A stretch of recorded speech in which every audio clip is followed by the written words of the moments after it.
دنیا بھر میں جیو ایکسپریس نیوز کے ناظرین کو اپنے نیوز کاسٹر مجزین حسین بلال کی طرف سے السلام علیکم۔ خبر شامل کریں گے ضلع منڈی بہاولدین سے، جہاں پھالیا کے قریب موٹر سائیکل سوار مسلح افراد کی کار پر اندھا دھند فائرنگ کے نتیجے میں سب انسپکٹر کلب عباس شدید زخمی، فوری طور پر ڈی ایچ کیو اسپتال منڈی بہاولدین منتقل۔ پولیس نے واقعہ ذاتی دشمنی کا نتیجہ قرار دیا۔ پھالیا کے نواحی علاقہ نورا پنڈی کے قریب سب انسپکٹر کلب عباس اپنی کار میں سوار ہو کر جا رہے تھے کہ نامعلوم موٹر سائیکل سوار مسلح افراد نے ان پر فائرنگ کر دی، جس کے نتیجے میں وہ شدید زخمی ہو گئے۔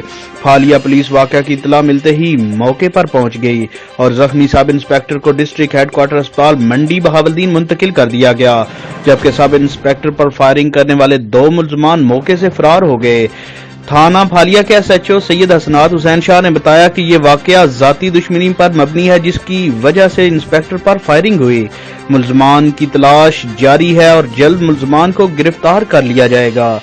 کیمرہ مین خرم شہزاد کے ساتھ report Mir Aqeel Ahmed Pomi, crime reporter, Geo express news, پھالیا۔